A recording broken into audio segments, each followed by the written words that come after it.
uma igreja bíblica contemporânea no coração de São Paulo.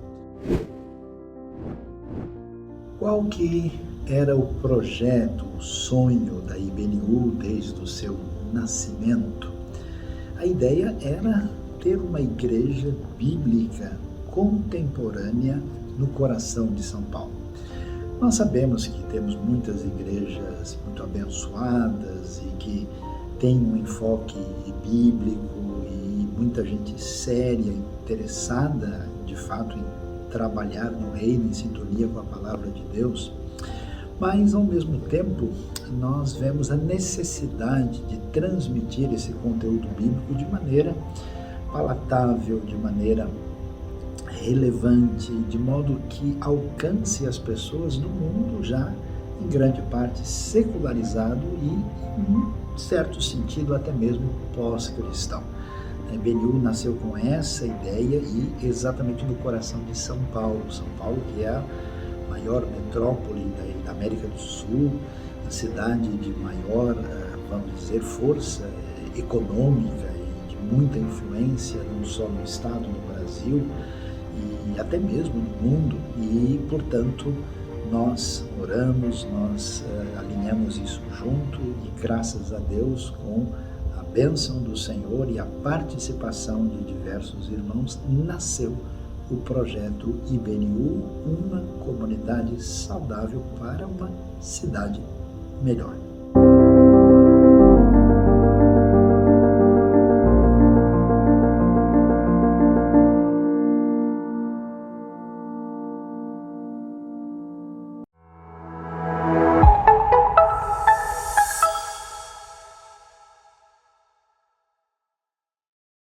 Bom dia!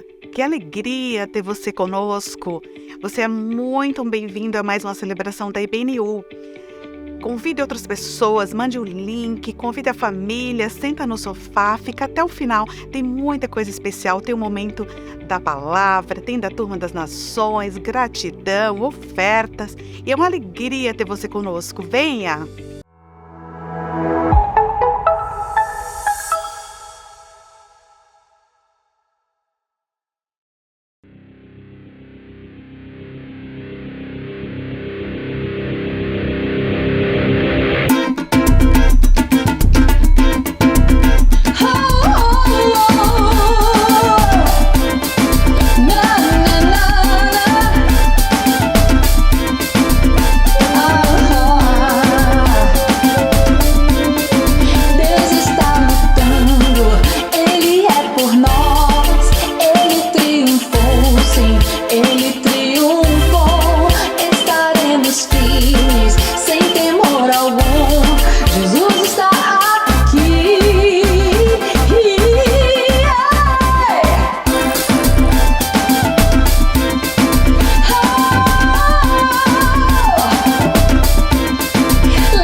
Nós queríamos começar esse momento de gratidão relembrando de uma das principais características de quem é Deus, que Ele é bom. E o Salmo 100, versículo 5, nos lembra de que Deus realmente é bom. Se nós olharmos para trás, para 2022, como nós aqui, eu tenho certeza que vocês têm vários motivos de agradecimento a Deus pela sua bondade. E é o que nós vamos fazer agora realmente, uma oração de gratidão a Deus porque Ele é bom. Vamos orar. Pai, muito obrigada pelo teu amor, muito obrigada pelo teu cuidado conosco, muito obrigada por tantas bênçãos imerecidas, muito obrigada porque o Senhor realmente tem dado muito mais daquilo que pedimos e pensamos, Deus. Nós te louvamos pela vida da IBNU, te louvamos pela bênção que ela é na nossa família e certamente na de muitas outras famílias. E te rogamos, Deus, que o Senhor derrame das mais ricas bênçãos sobre essa igreja, sobre os pastores, os líderes, e que nós, como seu povo, espalhados por todo o mundo, possamos levar o Evangelho, levar a tua paz, a tua alegria e dizer a todos, Deus, que o Senhor é bom, que a sua misericórdia se renova, que o Senhor tem cuidado de nós. Muito obrigada, Deus. É a nossa oração em nome de Jesus. Amém. Amém.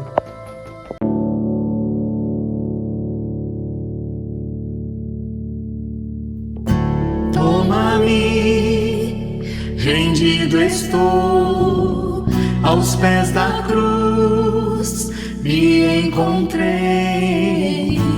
O que tenho te entrego, ó Deus.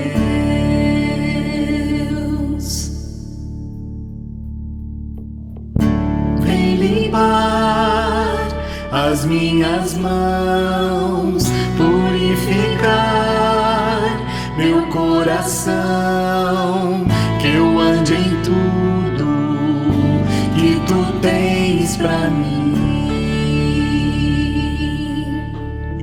Oh, oh, oh, eis-me aqui, rendido estou. Oh, oh, oh, eu sou teu e tu és meu, Jesus.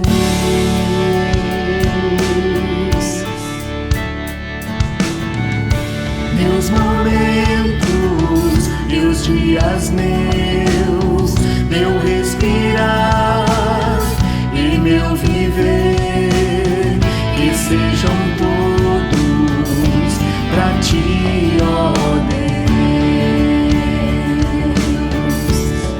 Oh, oh, oh, eis-me aqui, rendido estou.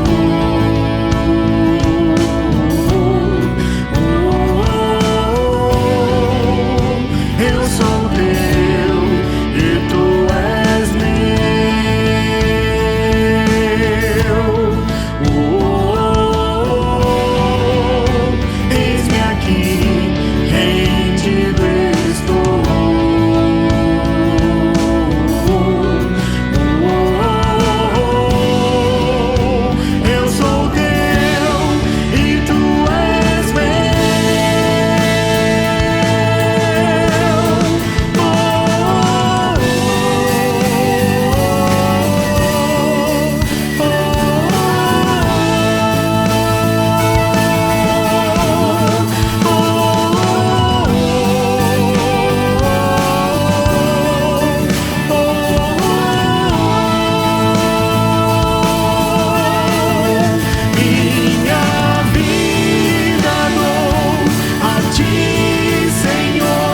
tu és meu,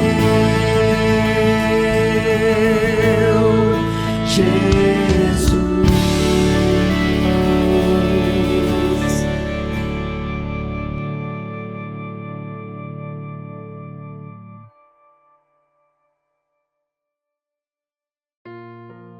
Começo do ano, são muitas coisas pra gente pensar, pra gente planejar, são muitas coisas pra gente agradecer, também são muitas coisas pra gente pedir. Que bom que a gente tem um Deus tão próximo, que a gente tem essa liberdade de falar diretamente com Ele e colocar diante dele todas essas nossas questões. Vamos orar nesse momento? Deus e Pai, muito obrigado por esse ano que se inicia. Muito obrigado, Senhor, por tudo aquilo que Tu tens feito no nosso meio. Senhor, também queremos colocar diante de Ti todos os desafios que nós temos nesse novo ano, Senhor, todas as questões que têm preocupado também. Nós deixamos tudo isso nas Tuas mãos, porque sabemos que Tu cuidas de nós, que Tu tens o melhor para nós. Em nome de Jesus nós oramos e Te agradecemos. Amém. Eu te bendirei, ó Senhor, eu te bendirei. Eu te bendirei, ó Senhor, teu glorioso nome bendirei.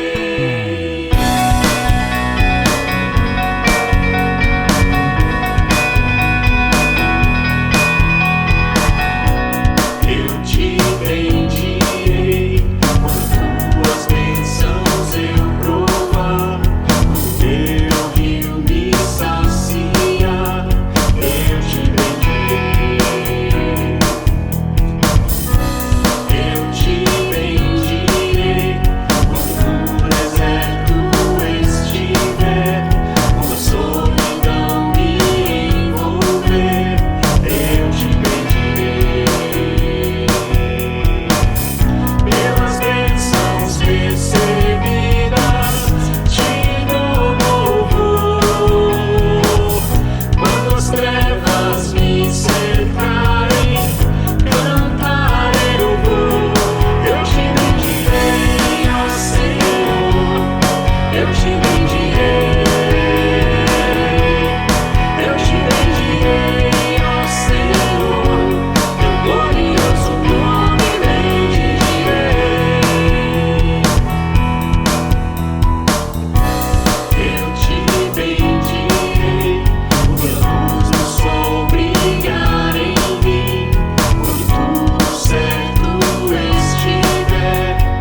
Vamos agora voltar nossa atenção para o ensino da Palavra de Deus, para a mensagem de hoje, nessa nossa nova jornada que está presente no calendário, para pensar na importância de um tema muito valioso que é a liberdade. Hoje vamos falar a respeito de liberdade ameaçada, vida desafiada. Como nós podemos perceber, apesar de tanto progresso tecnológico, progresso científico, tantas realizações na experiência humana, ainda em pleno século XXI nós convivemos com diversos movimentos, iniciativas e projetos que tolhem a liberdade humana, seja do nível político ou de outra maneira que encontramos em diversos lugares do mundo. É surpreendente, mas exatamente o nosso mundo mais, vamos dizer, desenvolvido em termos técnicos e científicos, nós tivemos, não faz tanto tempo, uma Primeira Guerra Mundial, uma Segunda Guerra Mundial, uma multiplicação de regimes totalitaristas que colocaram em xeque a liberdade do ser humano. E é interessante observar como esse tema tem relevância na Escritura Sagrada. A gente vai perceber que essa questão do ser humano ser livre não é simplesmente uma questão que tem a ver com uma característica a mais que existe em nós. Segundo a Bíblia, aquilo que nós somos, que tem a ver com a nossa identidade, a nossa imagem de Deus, traz essa condição de responsabilidade e privilégio do uso da liberdade. Por isso é muito interessante observar, por exemplo, que o primeiro desafio do ser humano na história que aparece nas Escrituras é exatamente a questão do uso da liberdade. Deus dá uma orientação, o ser humano deve dizer sim ou não, deve reagir. Nossos primeiros pais, ali no Éden, Adão e Eva, mostram exatamente esse desafio. E prosseguindo pela história bíblica, nós vamos ver que o próprio povo de Israel se encontra na sua formação num ambiente onde é necessário um grito de liberdade, né? Nós temos o surgimento de diversas potências no mundo antigo, especialmente na Mesopotâmia e no Egito, onde há concentração de poder e força e ameaça de liberdade, uma ameaça que atinge diretamente o povo de Israel. Então esse tema, esse assunto é tão essencial, tão fundamental, e aparece com clareza em toda a Escritura, tendo seu desdobramento, né, nos profetas que apresentam um grito contra a opressão a favor da liberdade, no Novo Testamento, quando se fala que a obra de Cristo veio nos libertar, né? Jesus disse, uma das frases mais importantes, que vocês vão conhecer a verdade irá libertar vocês, né? E em Gálatas, Paulo fala que Cristo nos trouxe para a liberdade. Então, pensando sobre isso, vamos ler um texto bíblico que trata desse assunto que aparece em Êxodo capítulo 14. O texto das Escrituras vai nos dizer o seguinte, no famoso episódio do Êxodo na antiga história de Israel. Ao aproximar-se o faraó, versículo 10, os israelitas olharam e avistaram os egípcios que marchavam na direção deles. E aterrorizados, clamaram ao Senhor, disseram a Moisés, foi por falta de túmulos no Egito que você nos trouxe para morrermos no deserto? O que você fez conosco, tirando-nos de lá, já lhes tínhamos dito. No Egito, deixe-nos em paz, seremos escravos dos egípcios antes ser escravos dos egípcios do que morrer no deserto. Moisés respondeu ao povo, não tenham medo, fiquem firmes e vejam o livramento que o Senhor lhes trará hoje, porque vocês nunca mais verão os egípcios que hoje vêm. O Senhor lutará por vocês, tão somente acalmem-se. Disse então o Senhor a Moisés: por que você está clamando a mim? Diga aos israelitas que sigam avante. Erga a sua vara e estenda a mão sobre o mar e as águas se dividirão, para que os israelitas atravessem o mar em terra seca. Eu, porém, endurecerei o coração dos egípcios e eles os perseguirão.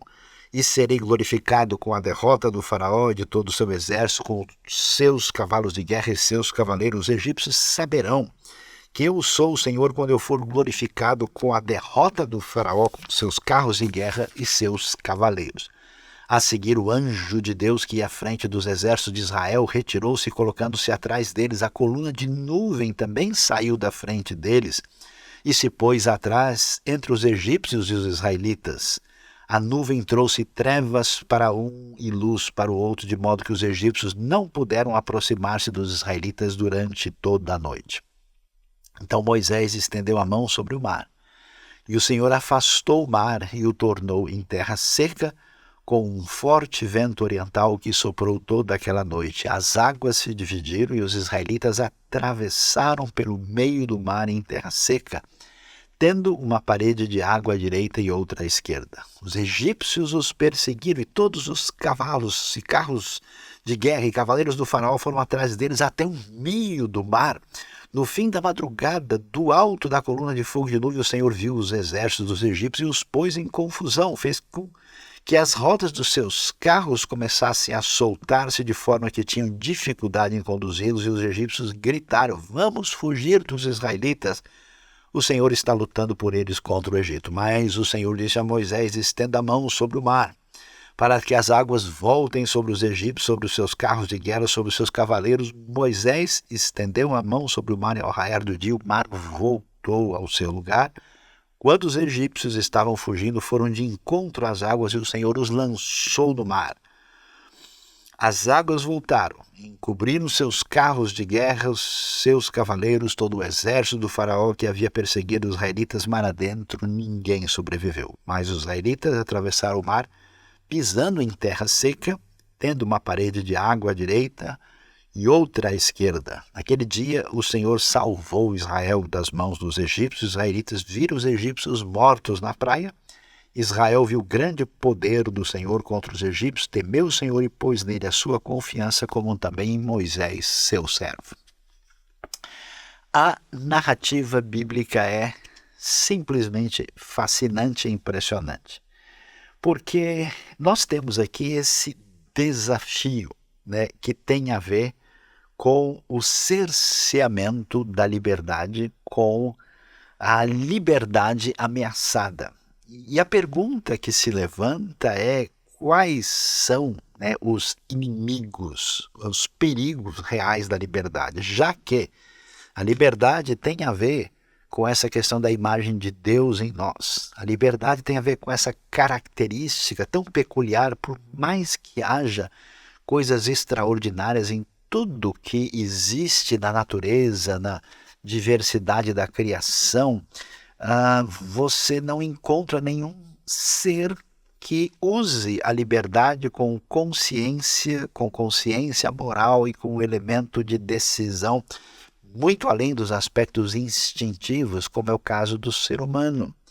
E, aliás, todo tipo de progresso, por exemplo, que se faz hoje, a gente fala de inteligência artificial, de uma série de situações que podem potencializar, né? Eu me lembro, por exemplo, dos jogos de xadrez definidos por computadores poderosos, né? Que hoje é muito difícil achar mesmo um grande mestre internacional que consiga bater um grande programa de computador, mostrando em que nível essa inteligência lógica artificial pode chegar.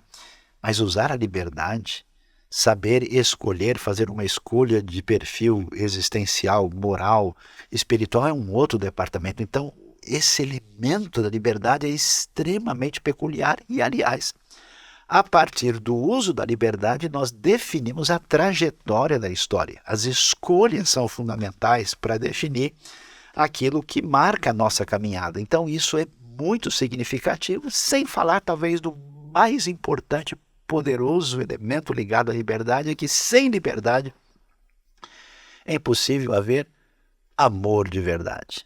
Ninguém pode amar de fato se não for uma escolha a partir do seu próprio coração, da sua própria inclinação profunda que envolve os elementos mais, vamos dizer, aprofundados da sua pessoalidade. É por isso que é interessante, a gente vê, por exemplo, você lê o Salmo 150, a gente sabe que toda a criação louva a Deus, meio que nessa glorificação assim não intencional e pensada, mas com o ser humano é diferente. Por isso ela é tão valiosa. Não é possível haver verdadeira humanidade, não é possível haver verdadeira sociedade sem essa joia preciosa da liberdade. Então a pergunta é, quando é que ela é ameaçada? Quando é que ela se torna um problema? E a gente começa, número 1, ver qual é o primeiro elemento que coloca em xeque a possibilidade da liberdade quando ela é de fato ameaçada. Isso aparece com clareza aqui no texto de Êxodo, capítulo 14, porque nós vemos o que a gente pode chamar aqui de uma ameaça externa à liberdade. E é interessante a gente ver, nós temos aqui uma das maiores potências da história humana, que é exatamente o Egito Antigo, com as suas construções, as suas pirâmides, mastabas, monumentos. É impressionante, os estudiosos têm um relato, por exemplo, da grande batalha entre egípcios e hititas, onde se calcula aí cerca de 40 mil mortos, para a gente ver o que significava esse poder. E de repente, pelas circunstâncias históricas, os israelitas são escravos ali no Egito. E a sua condição ela é limitada, eles não têm a possibilidade de determinar com liberdade o seu próprio futuro. E a ação de Deus, que vai inclusive definir a identidade desse povo, se dá exatamente nesse relato que nós temos aqui do capítulo 14. E é muito interessante olhar aqui alguns detalhes desse texto que chamam a atenção de nós, que o exército do faraó, e a gente fica pensando, os israelitas fugindo, chegando perto ali do Mar Vermelho, e nós estamos falando do exército mais forte e poderoso do mundo. E a gente sempre quando pensa sobre isso, porque quando a gente fala sobre liberdade, a gente fala, mas a liberdade humana realmente está acontecendo num cenário quando na verdade Deus está agindo? Aqui nós vamos ver Deus agindo com poder. Mas é curioso, porque Deus poderia ter dito muito bem, israelitas, eu os libertarei da terra do Egito. Então vamos voar. Vamos aí diretamente para a terra prometida, e eles viveram felizes para sempre. Deus não faz isso. Deus convida os israelitas a ouvir a sua orientação, a atender a sua orientação, receber essa libertação que acontece aos poucos, enfrentar o desafio de ser perseguido e caminhar na direção do deserto. E eles passam por esse estresse e sendo aí atacados por esse exército extremamente poderoso, que até hoje você pode testemunhar não só nas ruínas arqueológicas, até no Museu do Cairo dá para a gente ver lá o que é um carro de guerra antigo dos egípcios, que inclusive fizeram parte até das importações da época do próprio rei Salomão mais tarde. Então é muito impressionante, a gente pensa, puxa, Deus fez tudo. E quando a gente pensa que Deus fez tudo, a gente diz, então foi um milagre, uma intervenção sobrenatural de Deus. É curioso pensar sobre isso. Por quê? Porque a Bíblia diz que Deus fez soprar um vento muito forte, que as águas foram separadas ali, ficou uma parede de um lado, parede do outro. E de fato, aparecem elementos que podem sugerir que houve uma ação divina a partir dos elementos que a gente chamaria de naturais na criação, e outros textos parecem sugerir alguma coisa que vai além do natural. Isso parece ser um problema para nós, mas na Bíblia, aquilo que a gente entende do agir divino, que está dentro da nossa previsão, a gente chama de um elemento natural. Aquilo que ultrapassa o nosso entendimento, a gente chama de sobrenatural. Na verdade, não há muita diferença entre um e o outro, os dois são obra de Deus. E a coisa mais extraordinária, eu diria que nem é o fato da gente contar com a agir divina, mandando o vento, secando o espaço onde eles vão passar, abrindo as águas, mantendo as paredes de água. A coisa impressionante é como tudo isso acontece exatamente na hora em que o povo está ali para atravessar. A confluência de todos esses elementos colocam um ponto exato em que a ação da liberdade humana vai entrar em sintonia com o agir divino maior que aparece nesse cenário. E fica muito nítido aqui que a grande ameaça, algo extremamente difícil de lidar, que está presente na história humana, nessa questão que é muito bem descrita pelo famoso filósofo inglês Thomas Hobbes: o homem é o lobo do homem. No sentido em que toda vez que um grupo de pessoas, um grupo numa nação, uma concentração de poder se estabelece, a chance dela se tornar opressora e de cercear a liberdade dos outros e trazer problemas com isso é algo pertinente, persistente e presente na história humana até hoje. E o que acontece? A gente vai ver que o Deus da Bíblia se apresenta na dimensão de confrontação desse cerceamento da liberdade. Apresenta-se como um Deus de libertação, Deus que se apresenta contra a opressão e convida o povo a desfrutar da responsabilidade e do privilégio da liberdade. Mas a coisa não fica só aí. Nós temos o que a gente pode chamar de uma segunda ameaça séria e grave com respeito à liberdade.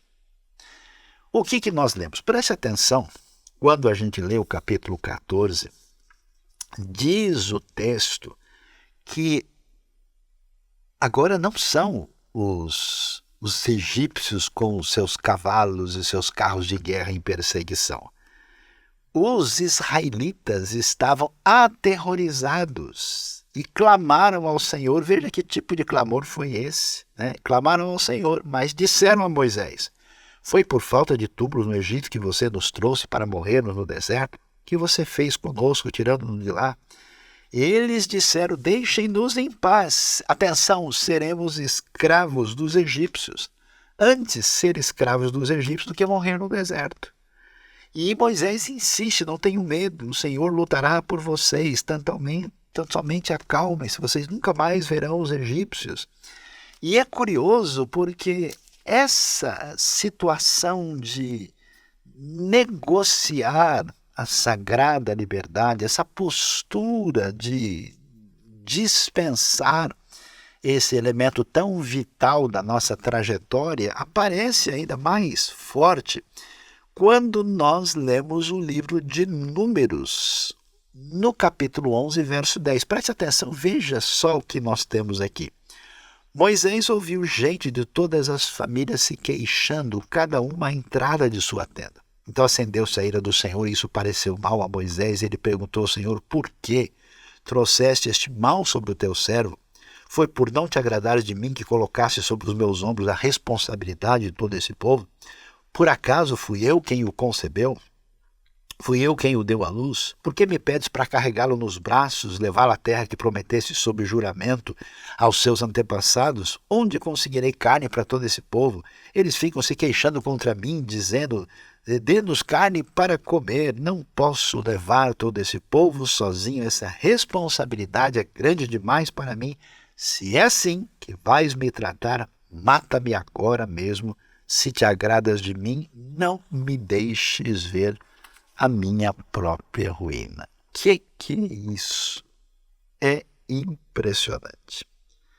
Quem diria que a segunda maior ameaça contra a liberdade não é a ameaça que vem de fora? A gente pode pensar: olha, a ameaça de fora tem a ver com uma grande potência, uma grande intervenção de gente poderosa, quer seja de natureza econômica, ou de natureza bélica ou política, que determinam as regras do jogo, de modo que a gente não tem nem como se mexer aqui. Pois é, o problema maior, quem diria, não está simplesmente lá fora, está aqui dentro. Então, quem poderia imaginar que o grande adversário da liberdade da história do povo de Deus foi o próprio povo de Deus? Por quê? Porque em vez de entender a gravidade da situação em que viviam e de, mediante a palavra da vida, a palavra de promessa divina, de expectativa de uma vida diferente, sonhar com a terra prometida e ir nessa direção, eles dizem não. Olha a frase, nós seremos escravos dos egípcios. Eles se incomodam com Moisés, que os libertou. Eles, vamos assim dizer, soltam os cachorros, os camelos, os bichos, tudo em cima de Moisés. Até o ponto que é curioso, você vê que Moisés aguentou tudo. Todos os trancos foram bem resolvidos. Moisés enfrentou o faraó, Moisés passou pelos desafios de ter todas as situações da apresentação das pragas, Moisés enfrentou todas as coisas, mas quando o pessoal não permite, né, que Moisés ele reste um mínimo de paciência, Moisés, vamos dizer assim, ele acaba não aguentando a coisa diante do próprio Deus e diz, Deus, eu não aguento mais esse povo, que coisa, e como é que eu vou ter que carregar esse pessoal igual criança no colo, por que o senhor fez isso comigo?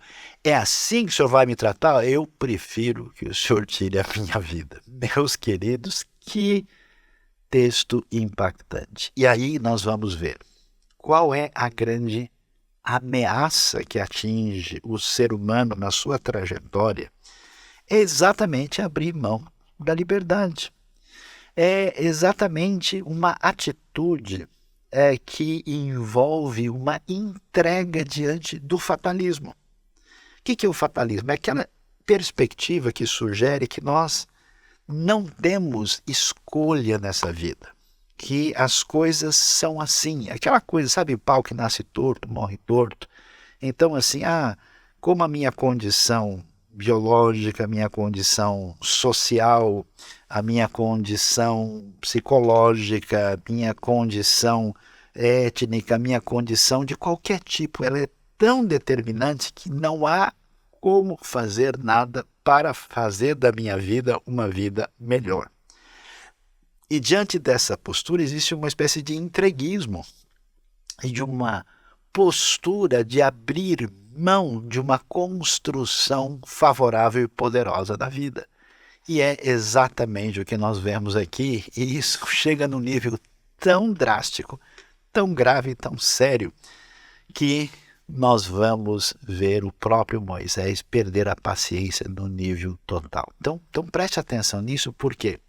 Porque às vezes a nossa vida, a nossa caminhada, a nossa construção de espiritualidade se fundamenta numa atitude fatalista. É uma espiritualidade controlada pelo medo, é uma espiritualidade controlada com uma atitude de vitimização, é uma espiritualidade controlada por uma atitude que abre mão da responsabilidade, da decisão e da expectativa de construção de um futuro promissor. Quem diria? Inimigo da liberdade é o inimigo externo, o inimigo de fora, e o inimigo mais grave, talvez mais perigoso, mais assustador. Moisés não temeu o faraó e a confrontação, mas quando a coisa veio de dentro, Moisés praticamente não sabia nem o que ele haveria de fazer. Diante desse quadro tão impressionante, quando nós vemos mesmo a liberdade ameaçada, a pergunta é de que modo e como a nossa vida deve ser desafiada. E o que temos no próprio texto bíblico que nos encaminha para o entendimento de como isso deve ser trabalhado, como é que isso deve funcionar na nossa vida. Olhando para a realidade do texto, é muito interessante o que aparece no cenário, o que acontece ali. Porque vamos ver, né? Preste atenção, temos aqui um texto, um versículo que é bastante decisivo no entendimento do que está em vista aqui no texto do Êxodo, capítulo 14. Então, veja, por exemplo, no momento mais tenso e difícil, você pode, né, imaginar comigo, eles vinham lá sob o encalço dos egípcios, Deus está protegendo aí com esse jogo de luz, né? Uma hora está escuro, outra hora não está, os egípcios não conseguem enxergar, a coluna assim protege os israelitas, só que eles chegam no momento que agora eles não têm saída, são colocados sob a crise mais acentuada. E Moisés, diante de todo esse desafio, agora tem diante dele o mar. E o que Moisés faz? O que a gente faz quando as coisas ficam difíceis e a gente não sabe o que fazer com a liberdade que nós temos. Moisés, então, chega diante de Deus, que responde de que maneira? Disse então o Senhor a Moisés, no verso 15, por que você está clamando a mim? Diga aos israelitas que sigam avante. Ou, como muitas vezes tem sido dito, diga aos israelitas que marchem. É curioso o que o texto nos apresenta, porque a proposta divina vai agora apresentar ao foco da questão da liberdade, que não tem a ver simplesmente com aquilo que ameaça de fora, né, que tem a ver com o poder opressor que coloca aí a nossa vida sob perspectivas difíceis, não tem a ver com aquele contexto em que nós estamos dentro da própria comunidade interna que abre mão da liberdade em função de um conforto imediato, em função de um caminho aparentemente mais fácil, de uma desistência de lidar com a vida. Mas o desafio agora se volta para o terceiro elemento, que é a minha ação diante da responsabilidade da liberdade. Parece até estranho, né? Porque vamos pensar que Moisés, né, está lá numa atitude das mais espirituais diante de Deus, né, para pedir que Deus faça alguma coisa nesse momento. E Deus está fazendo muito, a gente não enxerga, não vê, a gente não percebe esse cenário como um todo. Mas a resposta divina chama a nossa atenção e ela soa alto e retumbante. E ela diz o quê? Porque você está clamando a mim. Ou seja, pare de orar. Não é mais hora de clamar. Muitas vezes a espiritualidade alienante, a espiritualidade de afastamento de uma atitude necessária, ela até parece ser uma coisa muito boa, mas na verdade não é. Portanto, o que nós vamos ter é a palavra divina dizendo, diga ao povo para que eles prossigam, para que eles marchem, eles devem seguir adiante. Eu fico imaginando a cena, né? Porque imagina só, Moisés está ali, Marta na frente dele, os inimigos poderosos vêm vindo lá atrás, o povo mais reclama do que qualquer coisa, e aí você imagina o desafio, né? Por que Deus faz uma coisa dessas com a gente? Porque isso é extremamente importante. Deus orienta que Moisés ordene que o povo marche e ele vai tocar na água para que a água do mar venha a se abrir. Agora, imagine só se você estivesse no lugar de Moisés, né? Na hora de fazer isso, vai que, né? Vai que o negócio não abre agora, vai que demora um pouco, né? Será que existia delay? Será que a cena demora para se concretizar? E imagina se toca e não abre logo, e o que o povo vai fazer? Será que eles vão jogar o Moisés dentro do mar?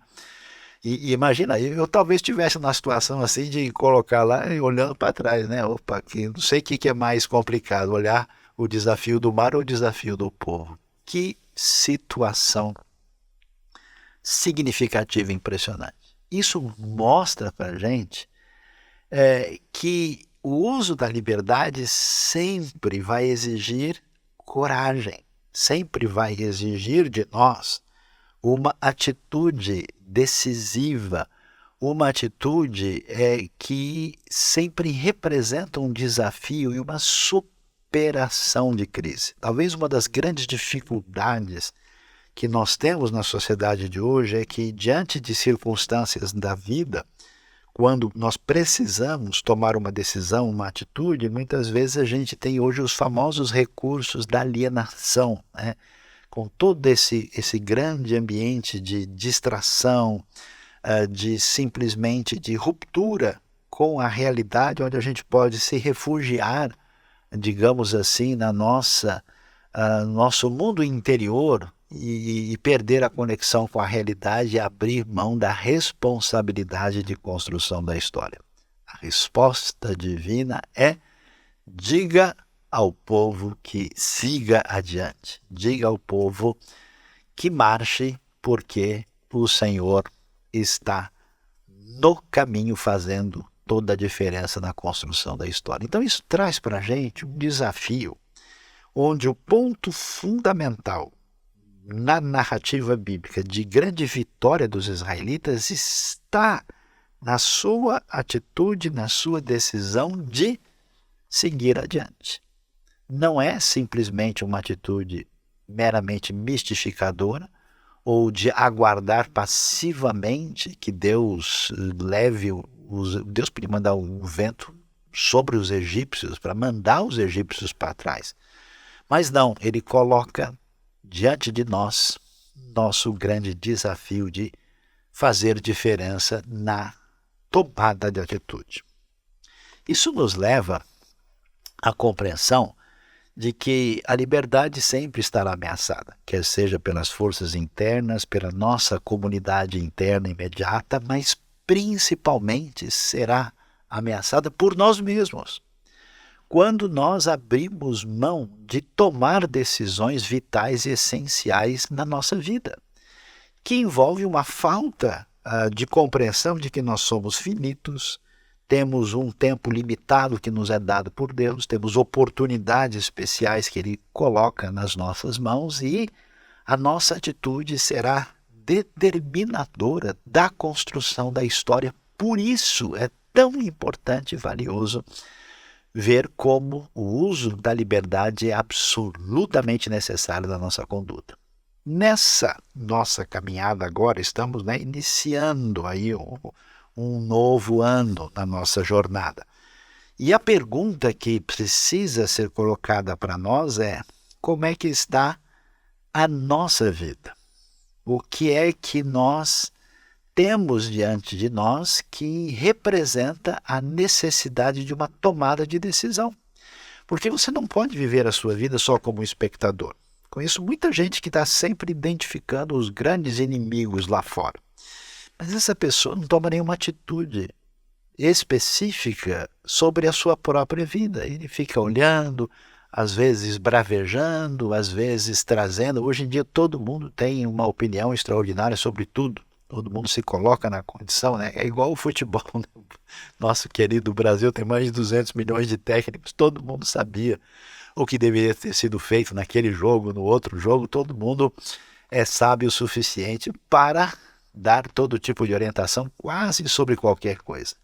Mas enquanto a gente só observa, critica, questiona, avalia e dá a opinião, o tempo passa e a responsabilidade perante a vida permanece diante de nós. Então a coisa não funciona assim. Não funciona também estar dentro do ambiente da própria comunidade que identifica as dificuldades e se põe a lamentar, a se queixar e muitas vezes apenas diz: eu queria estar na minha zona de conforto. Eu prefiro abrir mão daquilo que é precioso e valioso na minha vida para ficar, digamos assim, de boa. Não, o chamado bíblico é de tomada de responsabilidade. Você tem o tesouro na sua mão, a liberdade de escolha que Deus deu. E eu pergunto para você, o que você vai fazer nessa nova jornada? Por exemplo, em termos do seu crescimento de conhecimento, de aprendizado, você pretende nesse novo momento de ano fazer um upgrade, você pretende estudar, conhecer mais, se aprofundar, ou você simplesmente já tem tempo que você não recicla nada na sua cabeça e tudo bem? Você pretende investir na sua vida, na caminhada da sua espiritualidade, você que está solto, indefinido, olhando para um lado, olhando lá fora, olhando aqui dentro, mas não dá o passo para frente, não avança e não prossegue. É hora de você pensar como é que a minha vida em termos de espiritualidade pessoal diante de Deus, a espiritualidade diante da comunidade, o meu serviço no reino, isso passa por uma decisão sua. Nunca me esqueço do desafio de Daniel na Babilônia, capítulo 1, verso 8, quando ele é colocado diante de uma situação em que ele precisaria participar do banquete do rei e assim ferir a sua consciência diante da lei de Deus, e a resposta ali é muito interessante. Daniel decidiu, resolveu firmemente no seu coração de não se contaminar com aquela comida especial do rei. E ele faz isso, né? E chama ali o chefe e diz: olha, eu tenho uma proposta para fazer para você a respeito aí do cardápio, do menu, né, dessa tábua gastronômica babilônica que não está sendo muito atraente para nós. Nós precisamos olhar para essa realidade desse novo ano com essa responsabilidade de ação dentro da liberdade. E para a gente fechar nossa compreensão, nosso entendimento a respeito desse assunto, eu ainda gostaria de destacar duas coisas fundamentais. A primeira tem a ver com aquilo que nós mencionamos, que só é possível haver relacionamento de verdade por causa da liberdade. Você prestou atenção? Por que Deus liberta o povo? Para onde Deus está levando? Se fosse simplesmente para dar uma terra prometida, tira do Egito e joga lá. Ganhou a terra, está feliz agora? Está tudo bem? Beleza. Mas a coisa é muito mais profunda do que isso.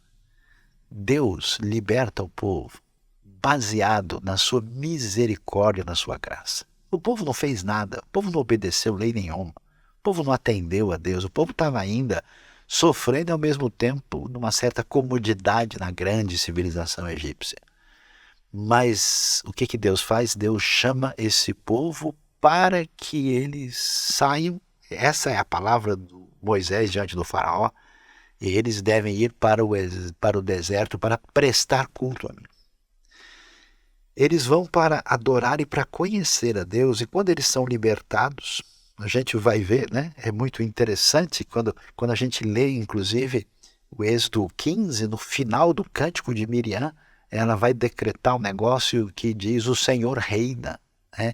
Ou seja, não é o faraó que é rei, Deus é que é rei de verdade, e esse Deus que reina é um Deus de bondade e amor que quer conversar com a gente, que quer uma parceria de amizade profunda. Isso na Bíblia vai ser chamado de aliança, essa conexão especial e diferenciada que vai ser o propósito da libertação. E esse povo então conhece a Deus, vai conhecer as diretrizes de Deus, vai conhecer essa graça e essa caminhada histórica especial.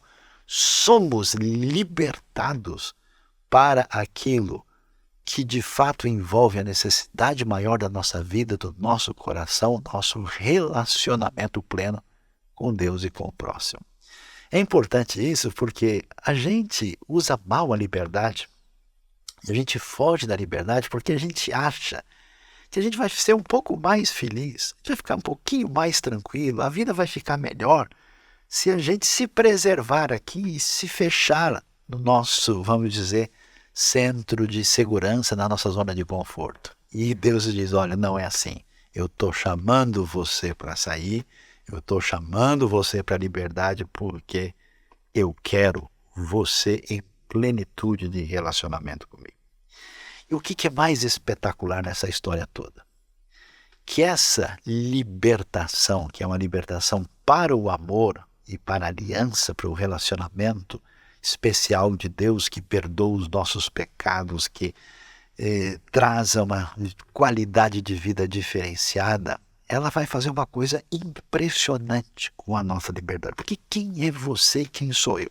A gente é um nada, uma poeirinha no universo, um cisquinho na galáxia. A gente nem pode ser percebido diante da imensidão do macrocosmo e do microcosmo.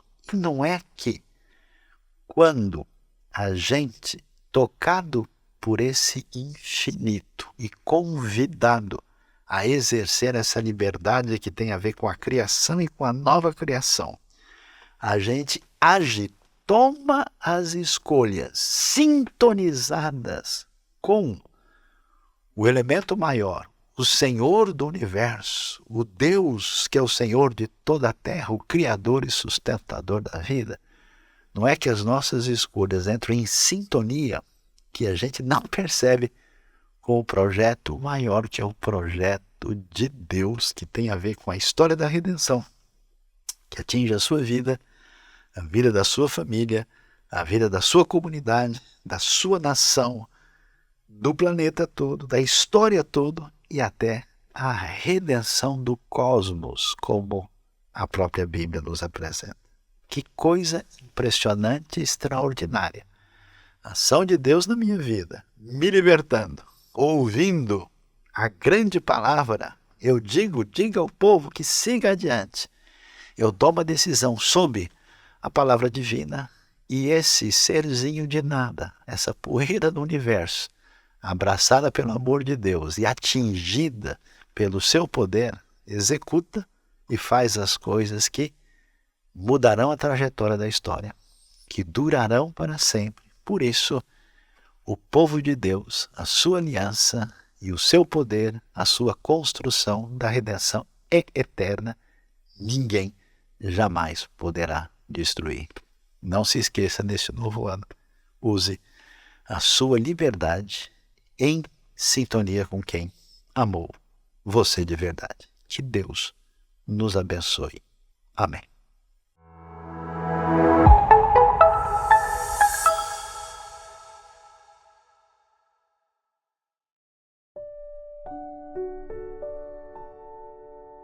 A IBNU tem participado de vários projetos de apoio humanitário, de evangelização, de auxílio em situações de risco, de contribuição para pessoas que têm passado necessidades básicas, de várias formas aqui na cidade de São Paulo, no Brasil e em alguns lugares do mundo. E nós temos contado com o apoio, com o auxílio de muitas pessoas que têm tido esse coração bondoso, generoso, que contribuem com aquilo que Deus tem colocado nas suas vidas para que outras vidas também sejam abençoadas. E nesse ano de 2023, nós recebemos um presente. Deus tem nos dado a oportunidade de termos agora um espaço dedicado para a nossa atividade, um espaço onde vamos poder atuar todos os dias da semana, fazendo várias atividades, ampliando as nossas ações nessa campanha que nós chamamos de Nosso Lugar. Você é convidado a participar, sustentando os projetos que nós já temos sustentado nesses últimos anos. Nós vamos ter novos projetos, novos desafios a partir agora dessa nova realidade que nós estamos recebendo. Estamos numa campanha para adequação desse espaço para a nossa operação, para o nosso funcionamento, e convidamos você a orar por isso e também a contribuir da forma como Deus colocar no seu coração. Te convido agora a orar comigo sobre todos esses projetos, sobre as pessoas que estão envolvidas nos projetos, os nossos queridos missionários, as pessoas que têm atuado, as pessoas que têm trabalhado, dedicado do seu tempo para abençoar outras vidas, e também nessa nova etapa que nós vamos ter aqui no ano de 2023. Vamos orar? Pai, nós te agradecemos porque o Senhor nos dá a oportunidade de sermos sal e luz, de sermos bênção na vida de outras pessoas, de sermos instrumentos, Deus, para alcançar, para transformar, para mudar as situações de pessoas que estão aí passando por necessidades materiais, necessidades emocionais, têm passado por dificuldade, passado por problemas de desemprego, e o Senhor tem nos orientado e nos capacitado para sermos esses instrumentos, essas ferramentas de bênção na vida dessas pessoas. Nós te pedimos, Senhor, que o Senhor derrame da tua sabedoria nas nossas mentes, para que nós possamos gerir com sabedoria e com precisão todos os recursos que temos recebido das tuas mãos, para que esse recurso multiplique, abençoe vidas e transforme a situação dessas pessoas. E também te pedimos sabedoria aqui na IBNU, na liderança, nas pessoas que têm gerido os recursos que têm chegado aqui, para que eles sejam aplicados na transformação dessas vidas, ó Pai. Te pedimos também por esse novo lugar, por esse projeto de adequação, por todas as etapas que ainda temos que cumprir, que esse lugar seja um canal de bênção naquela região, naquela comunidade, aqui na cidade de São Paulo, no Brasil e em todo o mundo, onde o Senhor nos levar. Assim nós oramos, agradecidos por tudo, no nome do teu Filho amado Jesus. Amém.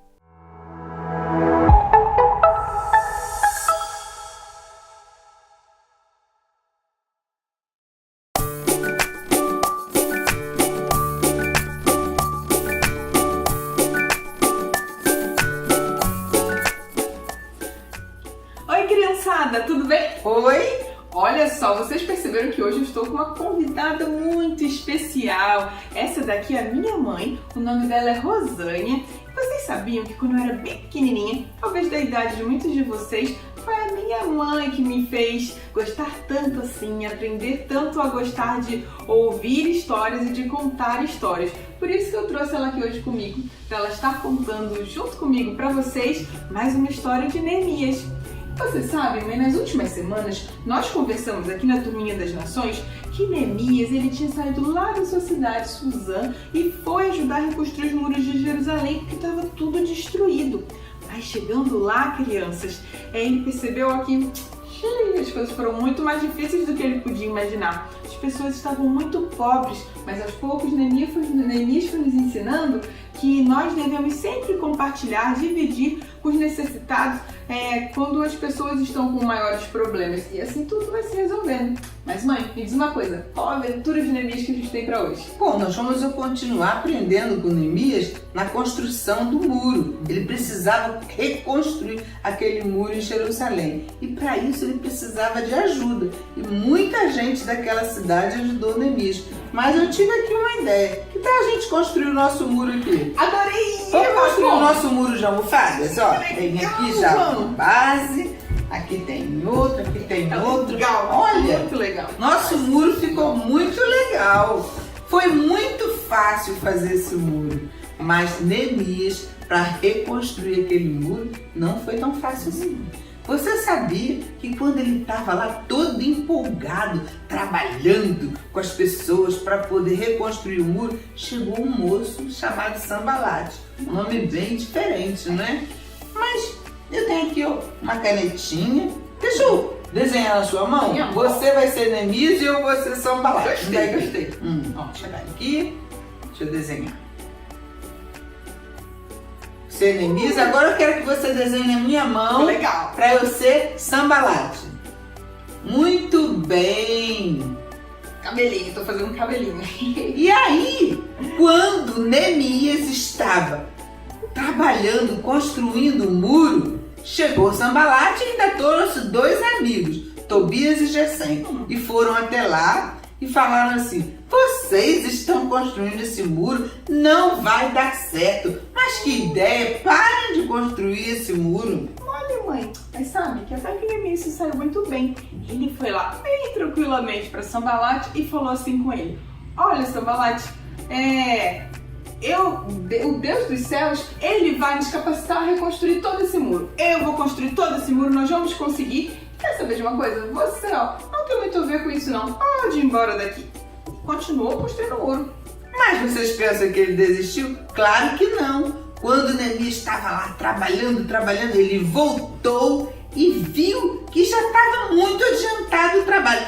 Ele ficou muito bravo e falou assim, chamou os mensageiros e mandou levar uma mensagem para Neemias dizendo assim: Neemias, vem aqui, eu quero falar com você. Aí Neemias ouviu a mensagem, mandou de novo 2, 3, 4 vezes e Neemias não obedeceu, porque Neemias ficou desconfiado, achou que Sambalate queria fazer algum mal para ele. Quem sabe, crianças, até bater nele, né, para ele desistir de construir o muro.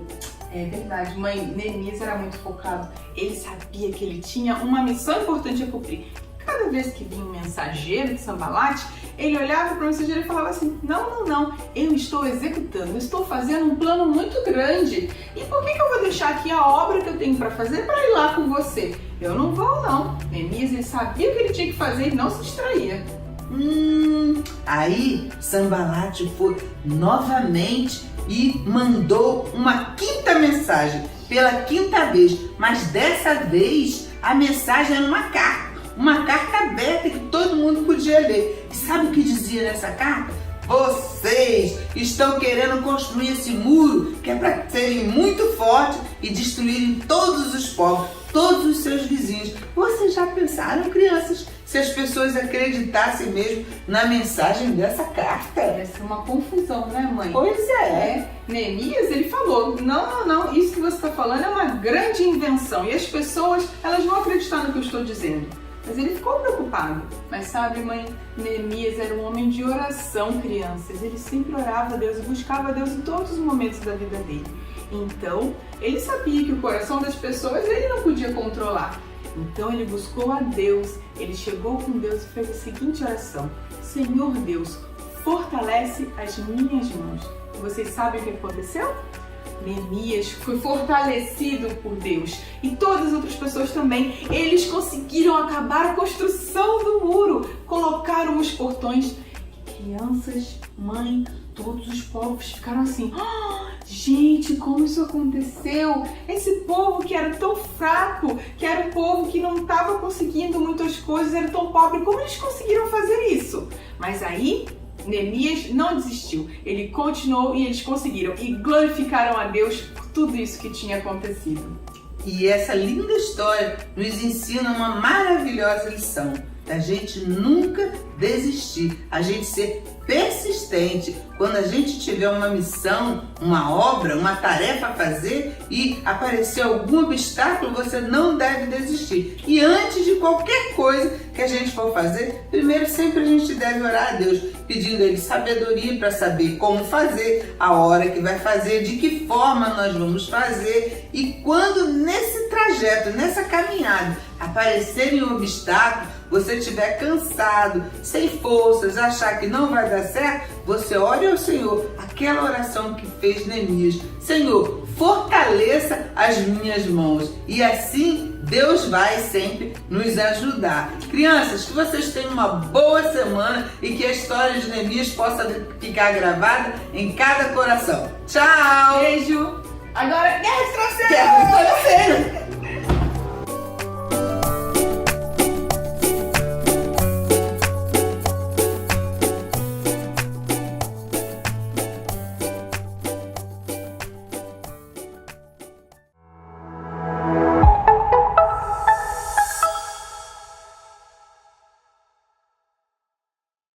Mais uma vez queremos agradecer a sua participação conosco aqui na celebração online IBNU, essa celebração que todos os domingos às 9h30 está disponível para você. Então, seja parceiro nosso, divulgue esse conteúdo, distribua esse conteúdo para abençoar o maior número de vidas possível e também se inscreva nas nossas redes sociais. Se você não se inscreveu aqui no YouTube, ative o sininho também para receber as notificações e se inscreva no nosso Instagram e no Facebook, onde nós postamos as nossas atividades, os eventos e também postamos conteúdo para abençoar vidas. Deus o abençoe e semana que vem estamos de novo aqui no nosso canal.